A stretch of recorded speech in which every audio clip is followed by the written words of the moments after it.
Hi, team. Welcome to the Escape Podcast for Star Wars The Old Republic.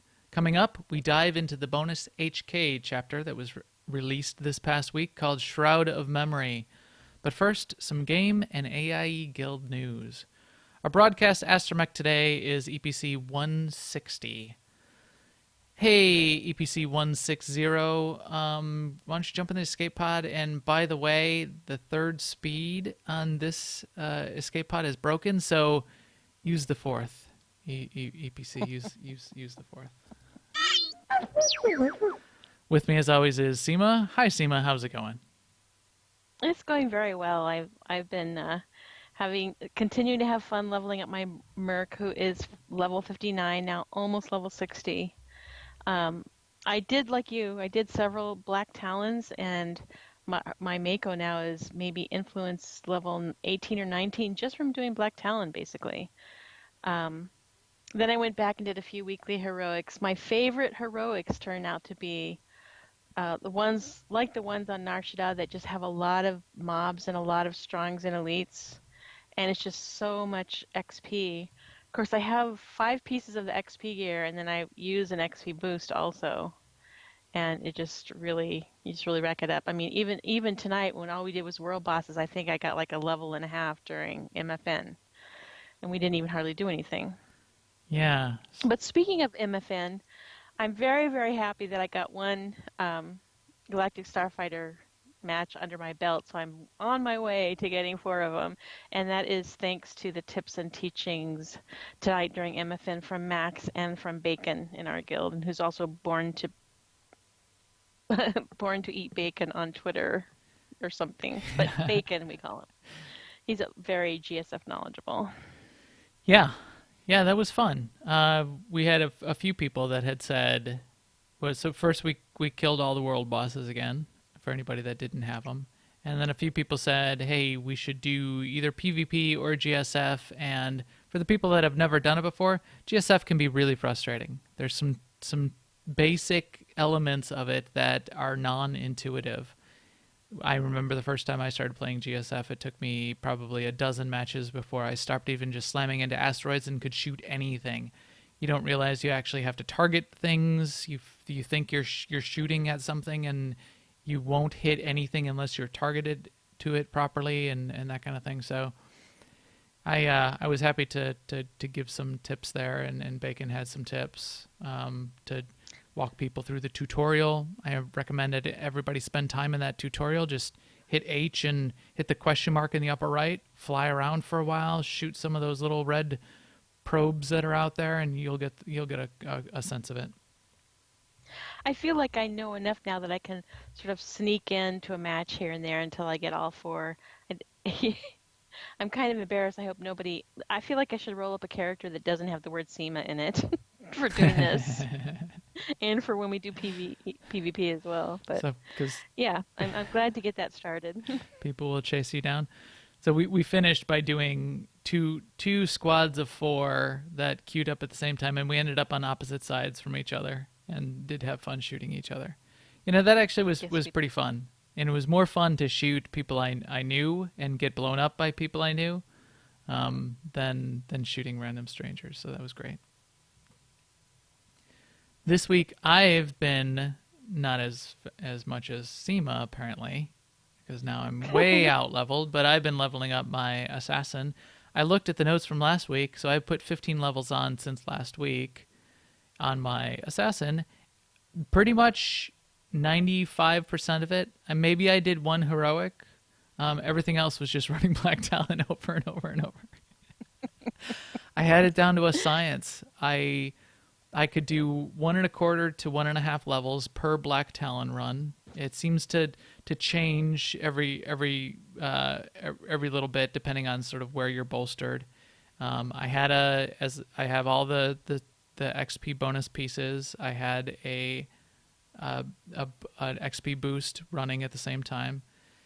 I'm running on my assassin, so my main companion there is Kemval. So I don't probably get as much influence as you get off of Mako, because Right. Kemval keeps wanting me to choose dark side choices. I can still Right. choose enough sassy responses back to the Yeah. to get 2,500 influence every run. But I don't get all the influence I could because I'm not choosing the dark side choices in there. I timed my last run at 18 minutes, and that was with killing every single thing in the whole instance. So that was the maximum XP I could get out of it, killing every possible thing and running through it. 2,500 influence, about 1.3 levels, and 18-minute run. So that was fun. Yeah, when I was doing it, I was watching old episodes of Project Runway on my other monitor, and I took I made a text file with all the right answers just for Mako, and I put it on the same screen, so I didn't have to move either. That is a So great idea. yeah, That's a great idea. You should post that somewhere. Post the responses for Mako at a minimum. People would probably find that useful. I was watching Futurama more than anything else. Apparently, oh nice. for whatever reason. I I love think, Futurama. yeah. I think with that, though, we can get into a little bit of news that came out this week. Now, an Imperial News Network report. So we did have the release of the HK chapter that came this week. We will dive into it, and we will spoil it in our segment later on in the show, but not yet. I'll give you a big disclaimer when we get to it. We also got a series of bug fixes that were released as well, and a new Alliance alert, which had a few surprises in it too. So Rusk was the main character that you're going after in the Alliance alert, but do it, and you'll get some other choices that matter as part of that you can go chase down. Also, they announced or confirmed that the New York Community Cantina is going to be on October 7th. That's when we'll get official announcement and release information on the next part of the story, which is Kotet, Knights of the Eternal Throne. Yes. We also did hear from multiple sources that a closed beta of some version of the expansion of Knights of the Eternal Throne and everything that's coming with it has begun. And we will say no more as far as that goes. But that's a good sign. Yeah. Things are moving along. There was also a reminder from BioWare in the dev tracker this week about data mining and reminding everyone that posting about data mined results on the forums and discussing this is a violation of their terms of agreement and terms of service, and breaking NDAs is a bad thing also. That they said they will be watching that, keeping an eye out, and taking action. Yes, some kind of action. And we talked a little bit about this in before the show. They don't seem to be ranting and raving over it, but it's pretty clear that it's a violation of the terms of service, so keep that in mind. And I know that the people who data mine and the people who read data mine info really, really feel strongly about it, but I think it hurts the community because it messes with people's expectations and it doesn't create anything but really bad feelings.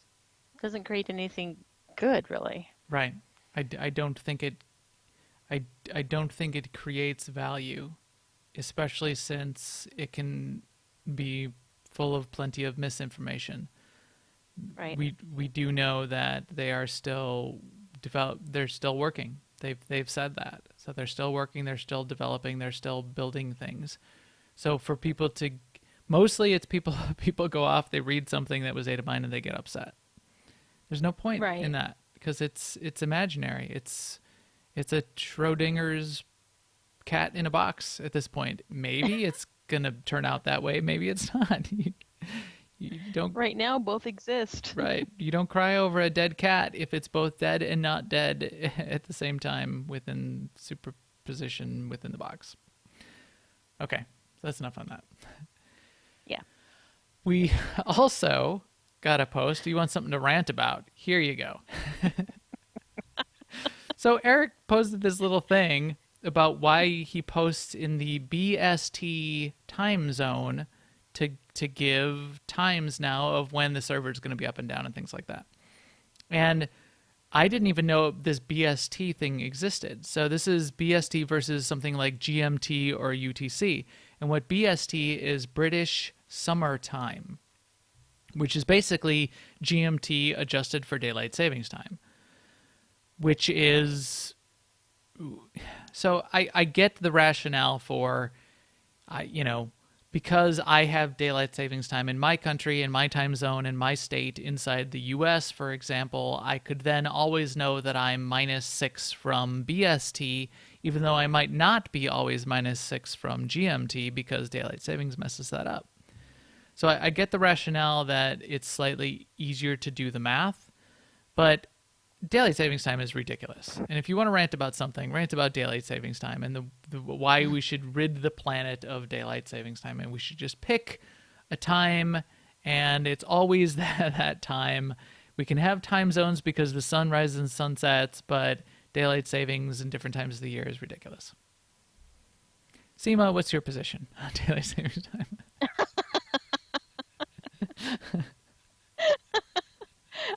That just reminded me of a bit from SNL that I can't even quote because it's not family friendly. So But go ahead, take an opposing position, and I'll reply. I can't because I agree. I hate daylight savings.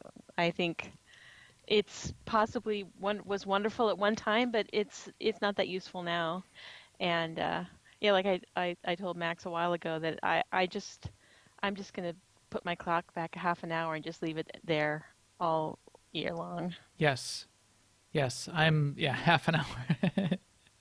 And I'm going to go with 37 minutes past the hour and all will be well.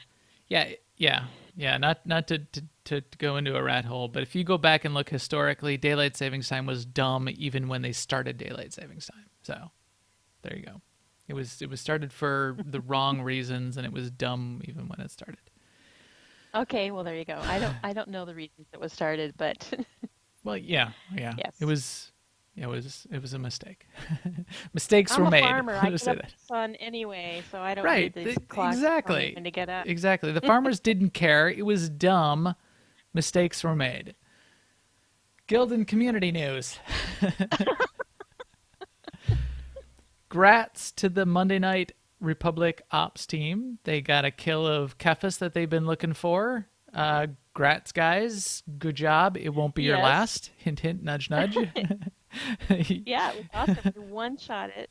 Yeah. One of our the raid members, Kitty, she just gave a really concise explanation of the fight, and we just kind of went boom, boom, boom, boom, boom all the way through it. And we one-shotted the tanks fight. We almost one-shotted the minefield, which is, everyone's learning these. It was great. Good job. Yeah, absolutely. So I'm glad we've got that ops team going and our Wednesday ops team. I think the Friday ops team is hit or miss lately, especially with some of the things in the end of summer that people have been transitioning. Hopefully we'll get that going again. And then, we've got our Thursday ops team too, don't we? Which is spectacular. Yeah. We just did what we always do, which is something. Yeah, which is some random thing. What I don't even know what we did. We did some hard mode thing. So good job, Yeah. us. Yeah, good job, us. So if you would like to join us and also do a Yeah. good job, how would you do that, Seema? If you would like to come and join AIE, just come and make a character on Jedi Covenant and catch one of the officers in game and ask for an invite. And you can catch one of us by joining a channel called AIE LFO. So /cjoin AIE LFO. Say hi and we'll send you an invite. If you want to know more about AIE the Guild, you can check out the website at aie-guild.org. Absolutely. And also thank you to our chat room. Got a bunch of people in there tonight. I am thankful always that we've got that group going in there. They help us make sure things are running smoothly and make sure we seem like we're knowledgeable because they tell us what to say and things like that. So thanks, guys, and we will catch you guys after the show. And with that, I think we can talk a little bit about Shroud of Memory. If you are surprised to hear me on a secure channel, then it's clear you have no idea who you're dealing with. I like that. You have no idea who you're dealing with. This reminds me of the Sini in Princess Bride. Little bit there at the end. So the Shroud. The Shroud is back. So spoiler alert. It's called Shroud of Memory. We're gonna talk about what we saw, what we did, and what comes out of it. Countdown in 15 seconds. This will begin, and we will spoil all the things because it was fun. It was a good time. I'm happy I got a chance to do it, and I now understand what Mr. Hood was saying when he described his inspirations for writing the chapter, and it was pretty cool. So with that, let's spoil the heck out of this thing, Seema. So give me your general impressions, then we'll walk through sort of scene by scene the fun awesomeness Okay. that happened. Well, I don't know if this is, a good first item to say, but I really liked the music. And this time I remembered before I started the channel to like adjust my sound, turn it up and have it in the right proportions. Because usually I have it down really low so that I can hear people talking in Discord or whatever. But yeah, so I really, really liked the music and it added a lot for me. It was like a lighthearted kind of comical kind of music, but yes, that was one thing. Um, y- I I I liked the dialogue. I liked the Shroud character. His dialogue was the things that he said were kind of smartass, but in a wry kind of way Mm-hmm. that I appreciate. Um, Yeah. and I liked Zio Ohm too, in spite of her high pitched voice that was very repetitive. It I still liked her. It was, and as a companion, same thing. But yeah, I like it too. I like her, and I like the voice acting on all of it. And it reminds Yeah, me again, once again, that of voice acting in any MMO, BioWare does a better job. It's my solid opinion, just seeing it over and over. BioWare does the best job of voice acting synced to the story in a game of any MMO out there by yeah. far. Yeah, So I love the dialogue. It's just very natural, and if you ever tried to write at all, writing dialogue is, it's and to make it sound like something that people would actually say is tough. yeah. It takes, yeah. I got a What big did you kick out of like it. about it? I'm disappointed now. I did not have the music. I always have music off. I don't know why. I do in every MMO I play. I'll turn it on once in a while just to hear, and then I'll shut it back off. Now I'm disappointed that I didn't turn it on. I'll have to play through on one of my next characters and turn the music on and take a listen. You That sounds know, great. you bring up something I wished for, though. I wished that I could run through it again without it having to be another character. Hmm. Yeah, that's a good point. Why not? To replay, that's a great idea. There's a suggestion for the suggestion forums to be redundant about it. Why don't I suggest that? I suggest they create some suggestion forums so that I can put my suggestion in them. Anyway, yeah, you should be able to replay the chapters. I don't know, just pick from the list, replay any chapter you want as your endgame character. That seems like a great idea to me. Yeah, Especially this good one, point. because we'll talk about a couple Especially this parts one. of this one that were really unique that I hope that they build on and use in the future. So if you did not get it, so the key to this chapter was you needed to subscribe through all of the time of all of the things for all the way through Knights of the Fallen Empire. So only subscribers are getting the chapter. If you did not get this, you can go. There's tons of videos now on the web. I even to remind myself of everything I saw in the chapter because I played it the day it came out. I went through Dolphy's video off of it, but there's Volk has one. A bunch of people out there have them. You can definitely get a good feel and all of the cutscenes and probably some of the gameplay as well. And I'd recommend seeing some of the gameplay as well as just the cutscenes. out there in any of the videos if you weren't able to get it. And you'll get a lot of what's going on into it. You won't get the full experience of playing through, especially playing as HK. But it's really nice that you have that option there on YouTube. So, the whole story, I guess let's walk through the script, because I liked it, and it sort of leads us through a couple of the influences that Hall Hood indicated, and hits on a couple of the high points. I wrote down some of the quotes, and now I'm mad because you're right. The Shroud in his little hollow communications had some great quotes too, and I didn't write any of those down. So opening Yes, you scene, that HK, you play as HK, you start as HK, you wake up in the lab, and you meet, how do they spell her name? Zeom? Yeah, Zeo-Ohm, I think. Z-O, yeah, Zeo-Ohm, 2 words. Zeo is the first word, Yeah. and Ohm is the second word. And Z0-0M is her name. So you meet her in the lab. You're strapped to a table, some sort of, Torture device. torture device. You're restrained and can't get out, and she helps you escape to start it out.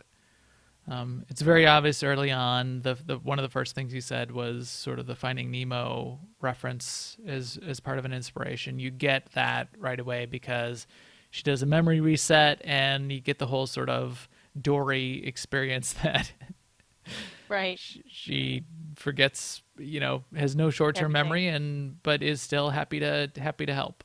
And I liked that. I thought that was pretty sweet and well done. So I did. very early, So, okay. Sorry, go ahead. yeah. So right away though, what you get some ads that come in the room. You get some droids that come and attack you. I was also pretty impressed that she's. So here's the companion. I've got her out here. I wish she had her guns out, because one of the first things that you see in the scene is she unleashes her. She sort of activates her weaponry. And she's got some big guns, man. Yes, she does. Welcome to the gun show. She's got a shoulder cannon and 2 arm cannons that come out. I wish there was a way to sort of activate those on the companion next to you, because that was pretty impressive. And then she runs around saying pew pew constantly when she's shooting those weapons. Right. Right. I'm looking at her abilities here. These are all her healing abilities. I wonder if she's got some sort of, if you switch her to damage, some damage abilities that would... Let's say pew pew. Audacious Armaments is one of her abilities. So there you go. Activates her special weapon attachments. Where are you at, Seema? So... Right here. Hello, Seema. We're going to... activate some special weapons attachments. So when she activates those attachments in the cutscene, which you can see on YouTube, it looks very cool. Yeah, there she does. Oh yeah. She's got the big giant, well, it just looked like 2 shoulder cannons there, flipping her weapon all around. The voiceover, though, is pretty cute. She keeps yelling pew pew over and over again. Is that what you're talking about? Yeah. That voiceover? Ooh, there's the shoulder cannons. Yeah, isn't that cool? How come they were? How come they stopped? Oh, because you Okay. killed me. Somebody killed me. Yeah, it looked like they were both shooting you. I don't think that's right though. No, that's probably what happened. Probably. So we get that. I don't know. I like that. I guess my Zeo-Ohm is just better than your Zeo-Ohm. Probably. My Zeo-Ohm is probably low influence. So I liked that. Mine is influence 1, but yeah, go ahead. So just better regardless. Maybe I'm just very weak. I'm weak and puny. Like You look like you're hurt because you're holding your side. I am. Well, you're the healer. You think you could throw a little something my way? Like, little something something for the trouble. Regardless, I liked that, and then they moved on. I liked the appearance of HK-47 as just the replicated head in a jar. Yeah, yeah, I like that. The room of robot heads. That was awesome. It gave me a little, maybe because I had been watching so much Futurama lately. It gave me a little bit of a Futurama heads in jars feel to it, to that Yeah, room. absolutely. A nod to Futurama. But like 2V was there from the Imp, the Imp droid, Imp ship droid, and HK-47 was there. Mm-hmm. 2VR8. So, Yeah. which brings me to one of with a couple of the quotes of good quotes came out of that room. One was HK-55 looks at HK-47 and goes, "I thought you'd be taller," because he's just a head in a jar. And then they all get blown up, and they're all laying in ashes in the ground. And HK-55 goes, "Oh, what a terrible waste! What a loss! Except maybe for 2VR8." That wasn't too much of a loss. So that was hilarious too. So that was good. And then that led on one of the next scenes you get to is the janitor. And that janitor is Jello, right? Is that what his name is? I believe it is, which is the deco that we get when we complete we get it in the mail when we complete the chapter. Did you notice that? No. So here, I will go to my stronghold. We get the Jello deco that you can put in your stronghold, and I believe I haven't placed it, but I'm pretty sure that it's the janitor that you can then place. Here, I'll even invite you to my stronghold, and we can place him and check it out. I don't think I got a deco. So Let me check my mail. this is the janitor that gives you he it starts with the vibro mop, and that's the part where you can get a codex entry called History of the Vibro Mop that was called out on Reddit in a very appropriate way because it's one of the most epic codex entries in the game that talks all about the history of the vibro mop and how the vibro mop was involved in some of the most epic sterilization events in the history of the game.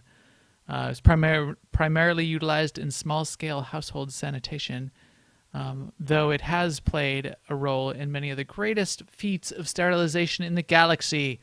The cleanup following Daruga the Hutt's historic 600th birthday celebration owed its success to a single vibromop, which expired after the completion of its titanic task. Daruga's janitorial staff held a private ceremony to honor the tool's heroic service. So yes, very, very dramatic, very epic codex entry. And the whole janitor scene is pretty interesting also because he had his eyes carved out because he had seen something he shouldn't see as part of the No, Shroud's I think employ. because his predecessor had. Oh, you're right. So it became part of the application the job application The process. the ja- You had to be willing to give up your eyes. and as you sort of like pity him, he goes, "Pity? No way, man. This, I do it in a heartbeat. It's a great job." So he was like happy to get his eyes carved out. So yeah, here he is. He's you then get him as a decoration after the group is did I lose you as a did you exit the game? Nope, nope. I went to check my mail. I just went inside but yeah, I did get him, and it's Jolo. Yeah. So you get him as a decoration you can place in your stronghold, and he sits there and he sweeps with the vibro mop over and over again, Nice. which is super cool. That's cool because that's one of the things we said in the very beginning about strongholds is it would be nice if things moved around and it was a little bit more dynamic, and we bit by bit we're seeing more and more of that. Yeah. Yeah, you can see here in my stronghold, I've got these. What are these guys called? These are the Revanite Vindicators, as an example. They sort of pace back and forth a little bit. More of that kind of thing is certainly excellent in the stronghold. But back to the chapter. But We talked to But yeah, Jello. and I just want to for the sake of context, during this whole time, you're moving through the base, and your goal is to escape the shroud space. What is the name of the base? It's the Coil. Is that the name The of it? coil. Which you do get another note. Yeah, Did you read that? I just now did. Yeah. I did not look up all of those references. So it's Theron Sean sends you an email after the fact saying, so it was called the Coil. I decrypted this out of the Shroud's databases. I'm not sure exactly what value it is, but here it is for you. Take a look. Name suggestions for base of operations: the Eye, Right. Fire Scene Moonbase Right. Alpha, Secret Lair 2, parentheses, RIP Secret Lair 1, end parentheses. That was my favorite one. Number 4, the Shroud Cave. Number 5, Shroud of Death. Number 6, Galactic Post Packaging Center, parentheses, inconspicuous, -- I like it. and number 7 there, the Coil. I bet these are a couple references that I'm not getting. So chat room, if you know what Fire Sea Moonbase Alpha is, that's interesting, or the Eye. But I bet there's some cool references there that we should be understanding that I'm just not. And we got about a series of 4 or 5 mails after as well that were pretty interesting. So take a look at those too. But yeah, so we're trying to escape as we get past the janitor boss, which you just need to threaten a little bit and he gets out of your way. Then we get to one of my favorite parts, which is the underwater part. What'd you think of that, Seema? Yeah. Well, it took me a second before I decided to actually jump into the water because I thought nothing good would happen. But actually, it was really nice. I think it worked really well because after all, we were playing a droid, so we didn't have any sacks of oxygen inside us, presumably. And so we could walk along the bottom of the water. And I really, really appreciated how everything sounded like it was underwater. You're right. You're right. They did a great job, and I didn't even realize that. No, I even realized that right away, and it was reinforced when Right. you mentioned it too. The audio, the sound effect of being underwater. Again, I've been underwater. I've not been underwater in SWTOR before, and we've all sort of recognized that as a gap. It's a that first. all bodies of water are only 1 foot deep. Right. Or they're in the exhaustion zone. But so yeah, that was pretty interesting to be underwater, and then them to do the extra work to make the sound effects and all of the sounds sound like you're underwater, which was pretty unique. I liked that. I really liked the visual. You don't float at all because you are a droid. You're just walking along the bottom. But I liked it. I liked the feel. I liked the visual. I liked the sound effect. I hope they do more of the underwater. So my thought on that was if they were to make droids, or my follow-on thought, if they ever wanted to make a droid that's a new class or new race, I should say, they could have an underwater starting planet. They could. 'Cause, yeah, Yeah, absolutely. they're all set for it. They certainly could. And there was even some underwater creatures under there that you get to shoot, and I just ran around, no particular reason, but I shot them all because they were down there, and and I wanted to spend more time down there. I literally did want to spend more time down there, so I just wandered around for a while. It was great. So that also though reminds me that you are all of this time using HK's ability to shoot things, and he's got a Right. few different interesting abilities. His assassinate ability came back, which is a real long cast time but very high damage ability. And then what? He had a couple abilities. So he had an ability to jump in at a target and get in melee range, and he had another Mm-hmm. ability then to jump back out, which was interesting. Right. So you could sort of play him as close up or far away, and then he had a couple abilities that sort of built on each other. So how did you like his abilities, and how did you sort of Um, to play him? Did you sort of get a rotation down by the time that you were done? I felt like I did. yeah. I mean, what I would do mostly is because I liked jumping in, I would jump in and then immediately jump back out again because jumping out put that debuff on them so that you then could use that ability that needed the debuff. And or if they were all glomming in on my on Zeo, then I could use the exterminate because then I didn't wasn't getting interrupted. So I was wondering when I was doing it if maybe the stats on my gear had anything to do with it because I was never ever in any danger ever, and neither was Zeo. No, I was not either. I think it did. I think your stats of your main character did, especially that plus your presence bonuses because you've got all the unlocks and all of the everything that goes into your extra presence. I Yeah. I think it did. I think a bunch of everything that you brought to the table from your main character did contribute. Because you're right, I didn't feel like I was in danger at all either, which is a little bit of a flaw. Except for a couple of the boss fights were I still don't okay. see. I don't know if it's a flaw or not because I guess now I get in this like a mindset of a chapter and I kind of start to resent the parts that are battle because they just feel like they're a little barrier in between the interesting parts. I know some people look at it the other way around that the fighting is interesting and the story is the barrier to more fighting, but um yeah, I I, I either want I don't I'm not I was going to say I either want more of the fight more the fighting to be more challenging or I want there just to be less fighting. I think that's what I really want, less fighting. Because it gets tedious just like okay, I watched a cutscene, now I have to, you know, fight down three corridors and then I watch another cutscene. I love the cutscenes, didn't love the fighting.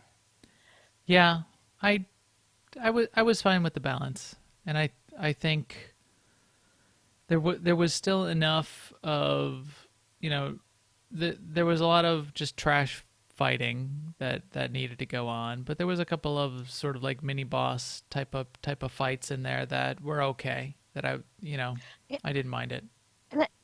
and I mean I realized after I said that I do appreciate that it was completely different fighting because I mean you get a new ability bar and so you have you're learning all these new abilities. So I mean that part was good.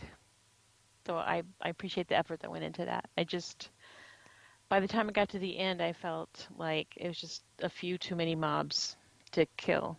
Yeah, Yeah, yeah, I think so. I think the underwater fighting and the underwater scene was certainly one of the highlights that I wish they would do more. And then that reminds me. So we got to meet the Exarch as sort of one of the next scenes, which then yeah. led to another interesting environment, which was to operate in vacuum, which leads to a slightly amusing scene with the Exarch. So you I don't know if there was a way to kill her and not release her from to sort of join you up the voyage up the to defeat some of the more of the trash and then go up the space elevator. Did you notice a way I to no, because I took the one to, you know, to take her release along her. with you The along with you? I I really appreciate her story. A because it was funny, and B because it totally was unexpected. When she came along with me, I thought, oh great, now we're gonna have some big fight where I'm gonna need an Exarch. When I first saw her, I thought, oh great, I'm gonna have to fight an Exarch. And then when she came out, I thought, oh great, I'm gonna have to fight something with an Exarch. And then when instead she got, you know, what happened to her, I'm like, oh, that's cool.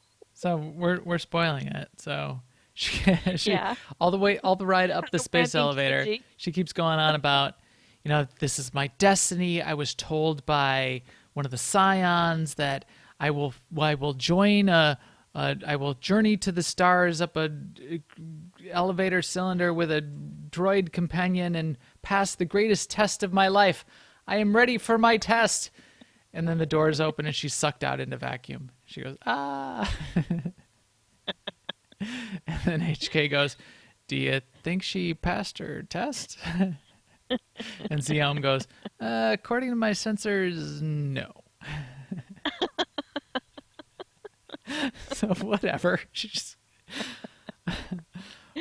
I love that device. I think it's really cool sometimes when they build you up for some big thing and then all of a sudden it's like, poof, no, it's not going to happen. What is your favorite color? Red, no blue.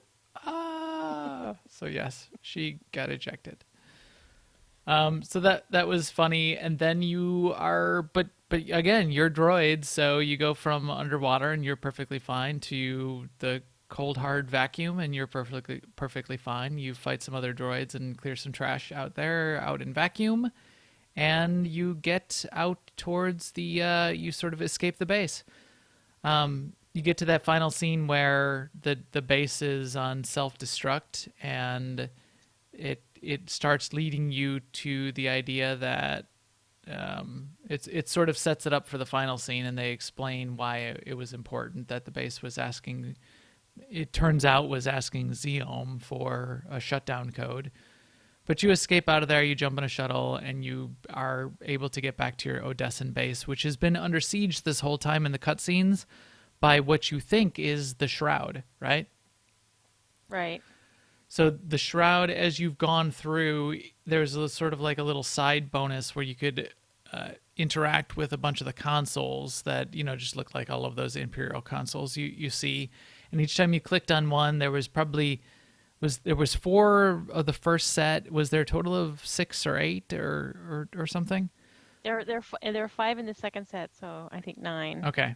So that is revealing little hollow recordings of the Shroud saying various things along the way, where he's setting up his plans for for interfering with what's going on after the Zakul invasions, and then the Outlander interferes with his plans and he gets really angry and damn it, I hate that Outlander, I'm so angry, I'm gonna take a nap. That was going to sleep early, signing off.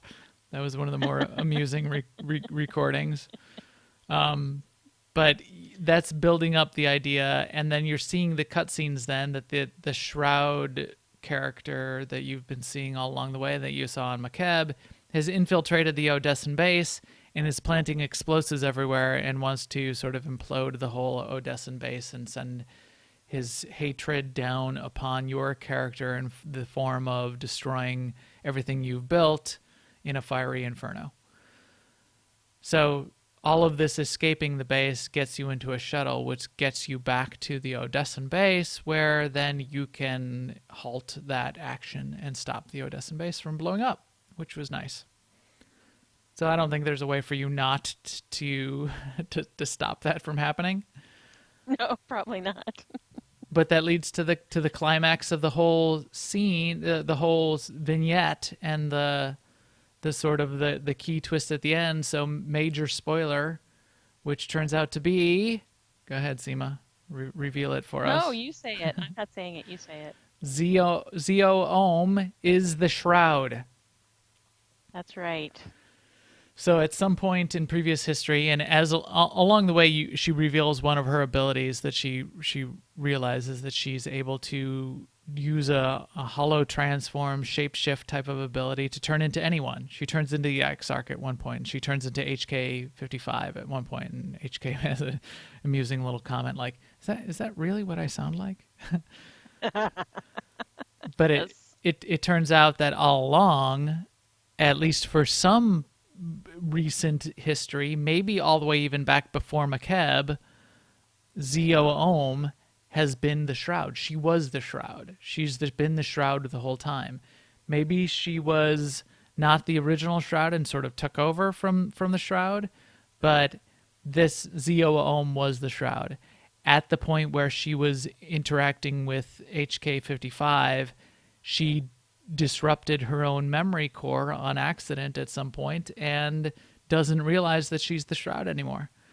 She's disturbed by this and doesn't want to be the bad Shroud. She likes being sort of HK-55's pal, and she wants to sort of join the Alliance, and she wants to be your companion, and is freaked out. And HK-55 basically says, hey, you're who you are, and you don't, you're not that person anymore. And one of the other references that Hal Hood announced when he made his Twitter post about what gave him influence in writing this chapter was Arnold Schwarzenegger in Total Recall. Total Recall. Which, so if you, Well, yes. so that's the whole story of Total Recall, which is Quaid was a bad guy before the movie of Total Recall even starts. So here's spoilers of, of Total Recall. But gets his memory wiped, redefines himself as this new good guy hero character, and his new sort of definition and his new actions sort of define who he is, and that's how he lives out his life. So that's the story of Zio Ohms. Now she's on your side, and she's no longer the Shroud. So what'd you think of that twist, Seema? It twisted me because I had to go back and think about all those log entries and yeah. So what they say about the log entries, because you watch as you're going through the base trying to escape the base, and you watch these log entries, it shows the man who's the Shroud or who's been playing the Shroud doing these log entries, and the explanation is that he was practicing his Shroud act, and that they weren't real log entries. But yeah, so I went back through those in my mind, and I thought, well, it didn't. No wonder this particular one didn't make that much sense, because it didn't matter. They were just acting or whatever. Yeah. So as twists go, I don't know. I kind of like the Shroud as the Shroud. Yes. So I'll agree with that. So that was the first thing I felt. I liked the whole Total Recall. Your actions are, you can sort of redefine yourself type of theme. I like that. Although there's a whole bunch of not conspiracy, but theories of what Total Recall was really telling us as an audience. You can go look that up on the web too. But I like that part after the fact. At the time, though, I did feel a little bit underwhelmed by the conclusion to the Shroud and the character of the Shroud. Yeah, I mean, because the Shroud is gone now, we can't have another adventure right trying to track down the Shroud. And the Shroud was this really cool, mysterious, like supervillain, Lex Luthor, right, lurking in the shadows type of Bond villain. Yeah, exactly. Bond villain type of thing, that for it to be resolved in the somewhat comedic way, sort of like Finding Dory. Dory turns out to be, Goldfinger. That sort of devalues Goldfinger just a little bit if Dory is Goldfinger. So, but after the fact, after I sort of lamented for 5 minutes my love of the idea of the Shroud as a character, I was okay with it, and I like having Zio Ohm as a companion and that kind of thing. So I was okay. Speaking of which, you do get Zio Ohm as a companion coming out of the chapter, which I liked. Yeah, I like that too. I wasn't expecting that. I mean, maybe they've mentioned it before, but no, I don't think they did. Yeah, so that was a little bit. I mean, it was a surprise to me by finishing it that you got that as a as a companion. So that was cool. I will say that going into it, expected isn't the right word, but I thought there might be puzzles because of the way the macro binocular quest line went. But as I moved through the chapter, I realized that I didn't miss them because I was entertained enough by the the interactions between the characters. True. I agree on both counts now that I'm thinking back. I think we talked about in the last couple podcasts about I hope there's those chapters because that was one of the best parts of like Theoretica and that kind of thing. But you're right, Yeah. because they did enough unique things within this chapter, it was great. So I'm good with it. Yeah, they had the unique combat and Yeah. as well too. The underwater more than anything else sold it for me. So I was good with that. So to wrap it up, Zio Ohm is a companion. I don't see her. So we saw her little ability to whip out her guns. 2 tickets to the gun show. So she gives you that, but I don't see a shapeshift ability. That would have been cool if she would like turn into you or do something like that. But she's a full companion. She's got gifts that she likes, favorites, and loves. She loves Republic memorabilia, so you don't have to buy her those, weird, rare droid companion gifts off of the crystal vendor or anything like that. So you'll be able to influence her up relatively easily. So that's cool. Anything else that you want to say to sort of to wrap it up? Your thoughts on this whole thing? I'll just say if you are unable to play through the chapter, I do think you might enjoy just watching it on YouTube or on Delphi or on Volk's channels. Yeah, it's entertaining. Yes. Do it. Do it. Do it. Yeah, it's cool. It's cool to see. But get a look at the underwater stuff, and especially get a listen to the music, as Seema said, and the sounds underwater. That was really cool. So with that, our EPC 160 droid is going to skip 3rd gear and go right to using the 4th.